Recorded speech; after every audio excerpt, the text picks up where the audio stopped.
Alexandre Eboyan, donc c'est vous. Absolument, Voilà. bonjour. Oui, et Benoît Philippon. Voilà, donc Benoît Philippon, vous êtes aussi à l'origine du scénario? Absolument. Voilà. Alors, avoir l'idée de faire un film comme ça en France, moi je trouve ça très original. C'est un film, moi, pourtant je suis un adulte, qui m'a beaucoup plu et j'ai envie de le faire voir à beaucoup d'enfants parce qu'on apprend plein de choses finalement. Parce que ce n'est pas la vérité, c'est un conte, mais en même temps, ça ouvre l'esprit. Est-ce que c'est un petit peu une idée de départ, ça, d'ouvrir l'esprit en même temps que de divertir Ah oui, l'idée c'est de stimuler l'imaginaire. À partir du moment, moi quand j'ai commencé ce film, je voulais le faire pour l'animation. Donc déjà l'animation c'est un monde qui permet de créer un peu ce qu'on veut. Donc ça débride complètement l'imaginaire et en plus par définition ça va s'adresser principalement aux enfants qui sont des éponges et qui sont en attente et en ouverture de monde foisonnant et imaginaire. Donc effectivement l'émulation elle se fait très naturellement et très spontanément.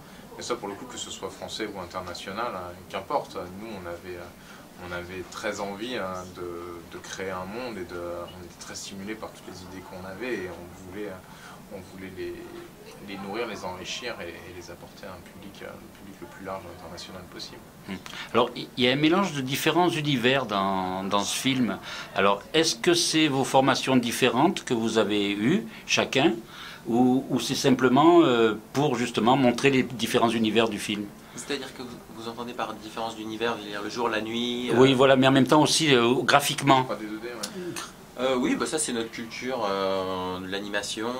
Parce qu'on sent qu'il y a un mélange justement de dessin. Oui, il y a tout à fait un mélange. Il y a des séquences en dessin 2D qu'on a utilisées dans le monde des rêves pour justement faire une brisure entre la réalité et les rêves, qui est produit de notre culture d'animation, de dessin animé. On a été bercé par ça. Et puis aussi au Gobelin, ayant fait du dessin animé 2D, moi et les directeurs artistiques du film, on a eu envie naturellement d'aller vers ça et d'amener ça.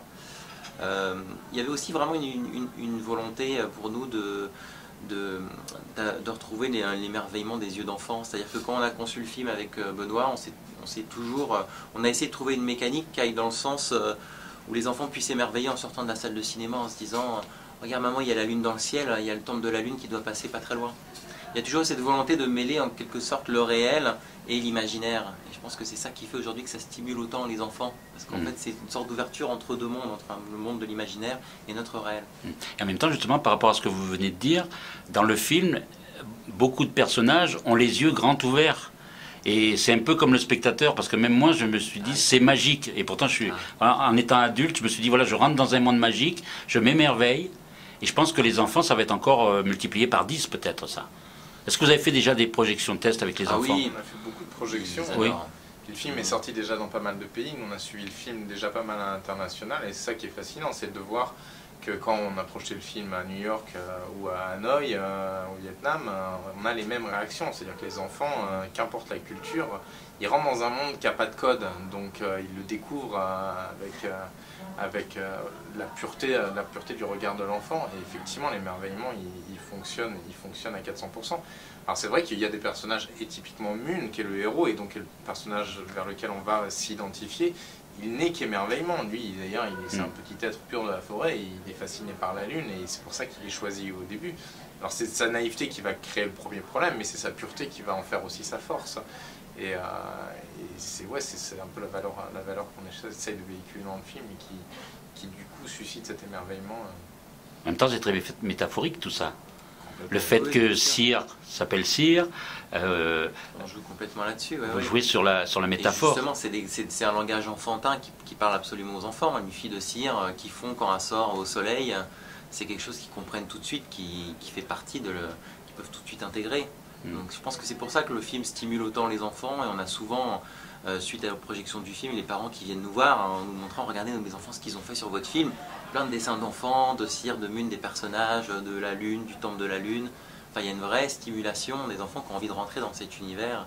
Ça stimule leur créativité en somme. Oui, parce qu'en plus, il n'y a pas que le soleil qui brûle, c'est la vie aussi. Oui. C'est un petit peu ça que ça représente aussi votre film, c'est la vie sur Terre, justement, avec les astres qui tournent autour et qui rythment notre vie. Et il y a beaucoup de parallèles, c'est ça, c'était notre idée, c'était de dire c'est un monde qui n'existe pas, mais c'est un monde qui fait référence à beaucoup des éléments de notre planète. Et effectivement, le film est 100% allégorique, c'est un conte, donc par définition, comme tout conte, il y a un sous-texte et il y a effectivement des allégories et des miroirs qui sont censés normalement stimuler l'imaginaire des enfants et leur provoquer des questions par rapport à ce qu'ils vivent dans notre monde. Effectivement, ne serait-ce que le jour et la nuit, dans notre monde, on explique un temple qui va tracter la lune et un temple qui va tracter le soleil.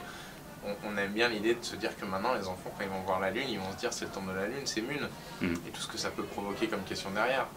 C'est vachement intéressant. Alors, le film a été tourné d'abord en anglais. Et après, vous avez fait la version française. Ouais. Donc, pour la version française, est-ce que vous avez voulu vous coller aux voix anglaises ou pas? Comment vous avez choisi vos comédiens? On a choisi nos comédiens français sans penser, justement, c'était un exercice difficile pour nous au début, c'est-à-dire... Oui, ça se fait rarement. Ça se fait rarement dans ce sens-là, et c'est vrai que pour nous, par exemple, Sohn, à la base, qui était plutôt une voix très yankee dans la version anglaise, on a tout de suite voulu...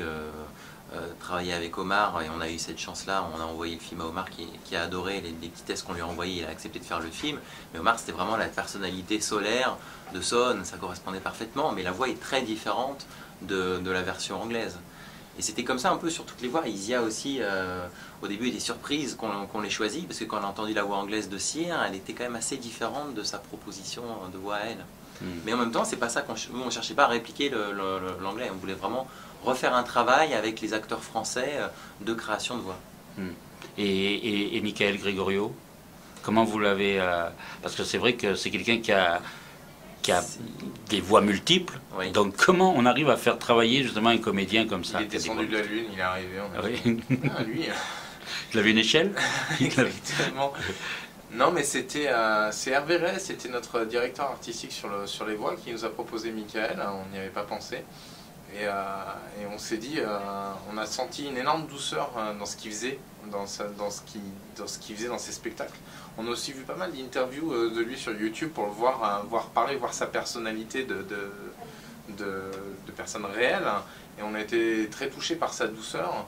Et la dernière chose qui nous a convaincus, c'était tout bête, c'est quand on voyait Michael et qu'on voyait Mun à côté, on se disait mais c'est marrant, c'est le même, ils se ressemblent. Et on aimait bien ça, on aimait bien simplement juste l'énergie qui se dégageait de Michael, en plus de son talent évident et de sa technicité évidente. Mais voilà, comme nous, Mun, ce qui était important pour nous, c'était de véhiculer l'émotion et la magie. On se disait, mais ce garçon a clairement l'air d'avoir ça en lui. En tout cas, nous, on peut que vous féliciter. Et puis je souhaite que le film en France atteigne son public, et je pense qu'il va l'atteindre, parce que si on fait justement, si on dit ce qu'il faut sur ce film, je pense qu'il va dépasser peut-être certaines espérances de certains autres. Eh bien, merci. On espère, parlez-en voilà. De vous. Ah, voilà, c'est ce qu'on va faire. Donc vous, on sait que vous avez fait autre chose que de l'animation. Ouais. Est-ce que vous replongez dans le monde réel? Ou est-ce que vous avez envie de replonger dans un monde inventé de toutes pièces? Je vais continuer les deux en fait. Oui. Il n'y a pas de raison. Je continue à faire du cinéma live traditionnel et de l'animation, notamment un autre projet aussi avec Alex. Oui. Non, j'ai beaucoup de cordes à son arc, c'est bien. Oui, voilà. Et Alexandre, vous avez des projets en live ou pas? Non, pas pour l'instant, mais un autre projet, un autre film d'animation. Ça pourra venir peut-être. Bien sûr, oui. C'est du cinéma, hein. Oui. C'est le même métier. Hein. Mais un projet de film d'animation, oui, sur lequel je travaille avec Benoît en ce moment. On est en écriture sur un nouveau projet. Et mélanger les deux, ça vous intéresse? Je pense que c'est intéressant, mais alors là, je pense qu'il faut un vrai budget. Oui. Là, autant, je pense qu'il y a des moments où on peut trouver des alternatives, autant là, pour le faire bien, c'est délicat, parce que c'est vrai que le choc visuel n'est pas évident, et qu'il faut, dans ces cas-là, une direction artistique en live très forte.